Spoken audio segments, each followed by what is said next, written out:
Party ఆఫీసులకి అసలు ఈ పురాణానికి ఈ కార్యక్రమాలకి తెరలైపోయింది ఎవరు? GO number 340 dated 21/7/2016. GO number 340 అనే జీవోని తీసుకొచ్చింది నారా చంద్రబాబు నాయుడు గారి ప్రభుత్వం. దీంట్లో ఏమని ఇచ్చారు? రిఫరెన్స్ ఇచ్చారు 31/8/1987.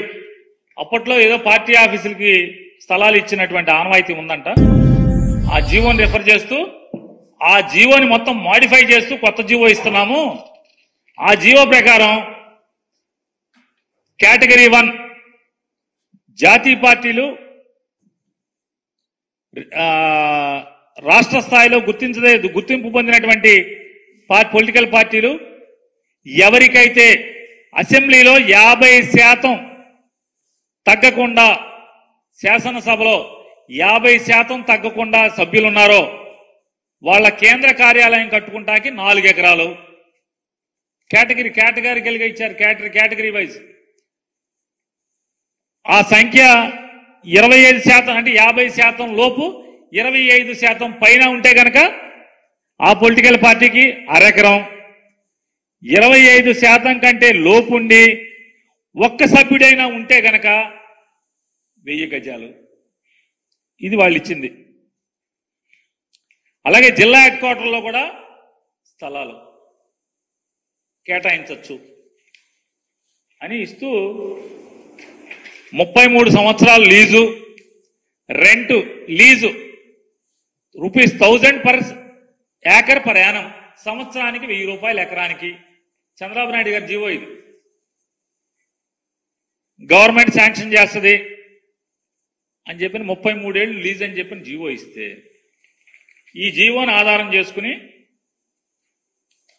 చంద్రబాబు నాయుడు గారి ప్రభుత్వం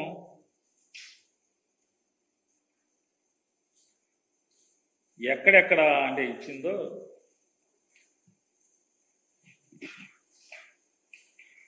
ఇదిగోండి. వాళ్ళు దిగేలోపు అంటే 2016 నుంచి 19 లోపు 10 జిల్లాల్లో ఆఫీసులు కేటాయించుకున్నారు. ఎకరం ₹1000 చొప్పున లోకేష్ నాయుడు గారు తెలుగుదేశం పార్టీ వారందరికీ, అలాగే ఈనాడు రామోజీరావు గారి అబ్బాయికి, ఆంధ్రజ్యోతి రాధాకృష్ణ గారికి, TV5 నాయుడు గారికి కూడా చెప్తాం. ఎకరం ₹1000 చొప్పునే జీవో ఎన్నో తారీఖు వచ్చింది? 21/7/2016లో వచ్చింది. వెంటనే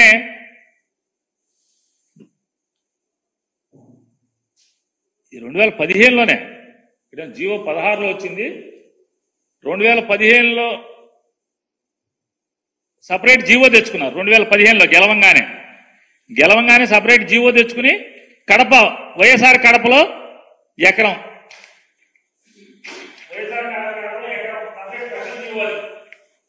33 సంవత్సరాలకి వైఎస్ఆర్ కడపలో. దీనికి లీజ్ అమౌంట్ ఎంత అంటే గజానికి ₹200. అలాగే శ్రీకాకుళంలో ఇది 2000 స్పెషల్ జీవో తెచ్చారు 2015లో. శ్రీకాకుళం జిల్లాలో ₹25,000 సంవత్సరానికి, 2 ఎకరాలకి సంవత్సరానికి ₹25,000. అంటే ఇది కూడా ఎకరానికి ₹1000. 99 ఏళ్ళు తర్వాత జీవో ఇచ్చిన తర్వాత, 2016లో జీవో ఇచ్చిన తర్వాత వీళ్ళ కేంద్ర కార్యాలయం, రోజు చంద్రబాబు నాయుడు గారు, మొత్తం లోకేష్ నాయుడు గారు ఇక్కడ మంగళగిరిలో వెళ్ళి కూర్చుంటున్నారు కదా ఆఫీసు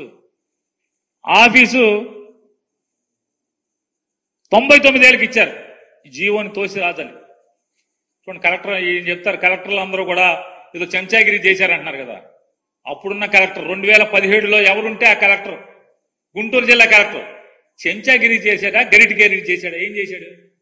చొమ్ముగిరి చేశాడా, ఏ గిరి చేశాడు? 33 ఏళ్లు లీజు మించి ఇవ్వకూడదని చెప్పని జీవో మీరే ఇచ్చి 99 ఏళ్ళకి మీరే లీజు తీసుకుంటారా కలెక్టర్తో? ఎలా రాస్తాడు ఆ కలెక్టర్ 99 ఏళ్ళకి? అలాగే విజయనగరం ఎకరం, గుంటూరు 20 సెంట్లు, గుంటూరు జిల్లా ఆఫీసర్ చిలకూరుపేటలో, కృష్ణా విజయవాడలో ఇరిగేషన్ స్థలం, మొన్న ఎవరో మాట్లాడుతున్నాడు ఇరిగేషన్ స్థలాలు మొత్తం అన్ని గవర్నమెంట్ స్థలాలే. ఇరిగేషన్ స్థలం 95 సెంట్లు, ప్రకాశం ఎకరా 96 సెంట్లు, వైఎస్ఆర్ కడప 2 ఎకరాలు, చిత్తూరు చూడండి, వైఎస్ఆర్ కడప, చిత్తూరు, శ్రీకాకుళం గవర్నమెంట్ దిగిపోయేటువంటి నెల ముందు జనవరి ఆఖరిలో 24/1/2019, 24/1/2019, 24/1/2019 ఒకే రోజు 3 జిల్లాల్లో స్థలాలను జీవో ఇచ్చి తీసుకున్నారు. 33 ఏళ్ళు లీజు, ఎకరం 1000 రూపాయలు. పెద్ద పెద్ద సులుకబులు చెప్తున్నారు ఇప్పుడు. మొత్తం అంతా ఎకరం 1000 రూపాయలు ఏంటి, అసలు గవర్నమెంట్ ల్యాండ్ తీసుకోవడం ఏంటి? 10 జిల్లాల్లో ఆఖరికి రోజు చంద్రబాబు నాయుడు గారు కూర్చునేటువంటి ఆ మీటింగులు చెప్పేటువంటి, జగన్మోహన్ రెడ్డి గారిని బూతులు తిట్టించినటువంటి ఆఫీసు కూడా గవర్నమెంట్దే. అంతెందుకండి, నారా లోకేష్ గారు ట్వీట్ చేశారు 23 జూన్ 2024 10:01 ఉదయం 10:01 ఆయన ట్వీట్ చేశారు. నారా లోకేష్ గారు ఏమని ట్వీట్ చేస్తారంటే, లోకేష్ గారు, జగన్ ఆంధ్రప్రదేశ్ రాష్ట్రం నీ తాత రాజారెడ్డి జాగీరా, వైసీపీ కోసం 26 జిల్లాల్లో 42 ఎకరాలకు పైగా 1000 రూపాయల నామమాత్రపు లీజుకి 33 ఏళ్లకు కేటాయించుకున్నావు. జనం నుంచి దోచుకున్న 500 కోట్లతో ప్యాలెస్ కడుతున్నావు. నీ ఒక్కడి భూదాహానికి కబ్జా అయిన 600 కోట్లకు పైగా విలువైన 42 ఎకరాల్లో 4200 మంది పేదలకు సెంటు స్థలాల చొప్పున ఇవ్వచ్చు. నీ విలాసాల ప్యాలెస్ల నిర్మాణానికి అయ్యే 500 కోట్లతో 25,000 మంది పేదలకు ఇళ్లు కట్టి ఇవ్వచ్చు. ఆయన ట్వీట్ కింద మా పార్టీ ఆఫీస్ ఫోటోలు కూడా పెట్టాడు. నేను నారా లోకేష్ గారిని ఒకటే అడుగుతున్నాను, అయ్యా నువ్వు పిల్లోడుగా ఉన్నప్పుడు నీ హైదరాబాదు మీ నాన్నగారు కట్టించినటువంటి పార్టీ ఆఫీసు ఏంటిది? ఇది పూరిపాక, రేకుల చెడ్డ? ఇదేమన్నా పోనీ ఒకే గది ఉన్నటువంటి స్లాబా? దీని చరిత్ర ఏంటి? దీని బతికేంటి? దీన్ని ప్రభుత్వం నుంచి పార్టీ ఆఫీస్కు తీసుకుని, పార్టీ ఆఫీస్ నుంచి దీన్ని ఎన్టీఆర్ ట్రస్ట్ అని ఇప్పుడు ప్రస్తుతం మీ అమ్మగారు చూస్తున్నట్టున్నారు. దీనికి యజమాన్యం అంటే ట్రస్టీ కింద.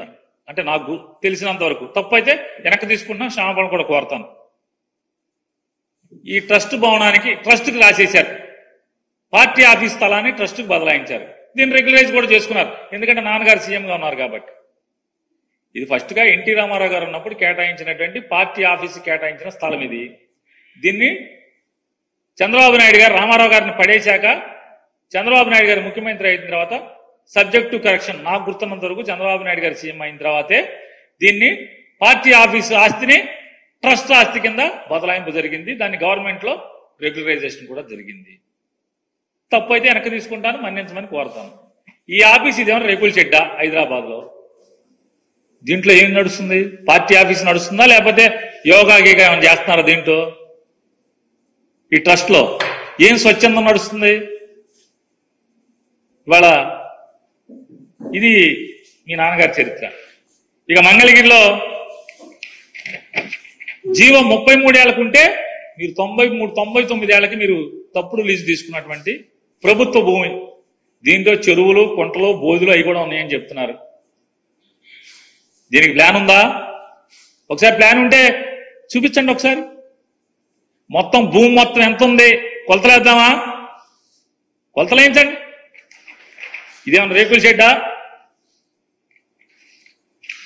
ఇదిగో మంగళగిరి ఆఫీస్, ఇది రేకుల షెడ్డా? చూడండి, పూరిపాక, మీరు కట్టినటువంటి పూరిపాక ఆఫీస్. మీ కష్టార్జితంతో చెమటోడ్చి, రక్తాన్ని చెమటగా మార్చి, పైసా పైసా కూడబెట్టి కట్టినటువంటి పూరిపాక.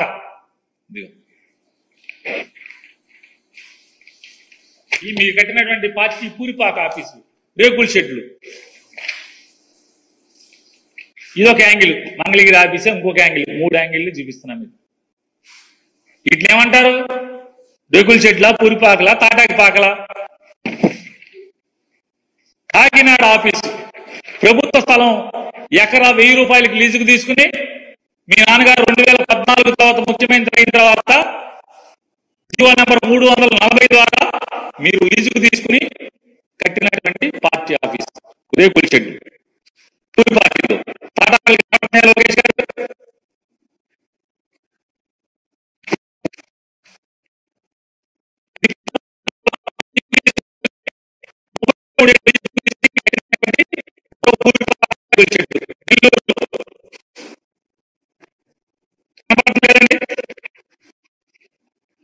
మొదట రేకుల షెడ్డు, చిన్న రేకుల షెడ్డు ఏలూరు పశ్చిమ గోదావరి జిల్లా ఆఫీస్ 33 ఏళ్లకు లీజుకు తీసుకుని ఎకరా 1000 రూపాయలకు లీజు తీసుకున్నటువంటి ప్రభుత్వ స్థలాన్ని లీజుకు తీసుకున్నటువంటి రేకుల షెడ్డు. గుంటూరు మరో చిన్న పూరిపాక చిన్న ఆఫీస్. వైజాగ్ లో విశాఖపట్నంలో మరొక చిన్న రేకుల షెడ్డు. ప్రభుత్వ స్థలం ఎకరా 1000 రూపాయలకి లీజుకు తీసుకున్నటువంటి ప్రభుత్వ స్థలం, ప్రజాస్థలం, ప్రజల ఆస్తి. చాలా తక్కువకి చందాలు లేకపోతే మీ రక్తాన్ని చెమటగా మార్చి తాటాకులు ఈతాకులతో వేసినటువంటి పెద్ద చిన్న పందిరిది పార్టీ ఆఫీస్ పందిరి. ఇది లోకేష్ గారు భాగవతం. ఆయన ట్వీట్ చూశారు కదండి, లోకేష్ గారు ట్వీట్ చూశారు. రాజ్మహల్ అంటే ఇవన్నీ ఏంటి? ఈ పార్టీ ఆఫీసులన్నీ ఇవన్నీ ప్రభుత్వ స్థలాలు కదా. అంటే మీరుంటే అసలు జీవో తెచ్చిందే మీరు. మీ హైదరాబాద్ ఆస్తే జనం ఆస్తి. ఇవాళ ఎంత ఉంటుంది? ఎన్ని వందల కోట్లు ఉంటుంది. హైదరాబాద్ లో తెలుగుదేశం పార్టీ ఆఫీస్ని రేపొద్దున తెలుగుదేశం పార్టీ ఎవరన్నా లాక్కుంటే కూడా ఎన్టీ రామారావు గారిని పడేసి పార్టీని మీరు లాక్కున్నట్టుగా, మీ నాన్నగారు లాక్కున్నట్టుగా మీ దగ్గర నుంచి ఎవరన్నా లాక్కుంటే కూడా ఆస్తి వాళ్ళకి వెళ్లకుండా దాన్ని ట్రస్ట్ పేరు మీదకి బదలాయించి ఆ ట్రస్ట్ లో మీరే ఉంటారు. ఆ ట్రస్ట్ ఇవాళ ఆస్తి అంతా కేబీఆర్ పార్క్ ఎదురుకుండా ఉన్నటువంటి ప్రభుత్వ స్థలంలో కట్టినటువంటి ఇచ్చినటువంటి పార్టీ ఆఫీసు విలువెంత చూడండి. నేను చెప్పేది అబద్ధం అయితే టీడీపీ హెడ్ ఆఫీస్కి కరికాల వల్లన్ ఐఏఎస్ ఆఫీసర్, ఆయన ప్రిన్సిపల్ సెక్రటరీ తోటి గవర్నమెంట్ ఇన్ఛార్జ్, రెవెన్యూ సెక్రటరీ అయి ఉంటారు. ఇన్ఛార్జ్ రెవెన్యూ సెక్రటరీ 3 ఎకరాల 65 సెంట్లు. 99 సంవత్సరాలకు ఎలా ఇస్తాడు? 33 ఏళ్లకి జీవో ఉంటే 33 ఏళ్లకే ఎక్స్టెండ్ చేయాలి. పార్టీ కనుక బతికుంటే 33 ఏళ్ల తర్వాత కూడా పార్టీ బతికుంటే దాన్ని 99 ఏళ్ళకి ఎక్స్టెండ్ చేయమని జీవో. మరి 99 ఏళ్ళకి లీజ్ ఎట్లా ఇస్తాడు? మీ గవర్నమెంటే కదా అప్పుడు. మరి ఎలా తీసుకున్నారు దీన్ని? ఈ ఐఏఎస్ ఆఫీసర్లు ఏమంటారు? అంటగాగారంటారా, మంచం గాగారంటారా, ఏమంటారు దీన్ని? వీళ్ళని ఈ ఐఏఎస్ ఆఫీసర్లు మరి మీరు రాయాలి కదా. జగన్మోహన్ రెడ్డి గారితో అంటగాగిన ఆఫీసర్లకి పనిష్మెంట్లు, అంటగాగిన ఆఫీసర్లకి వాతలు పెడుతున్నారు. మరి వీళ్ళకి ఎవరు పెట్టాలి వాతలు? మేమేం పెట్టలేదే.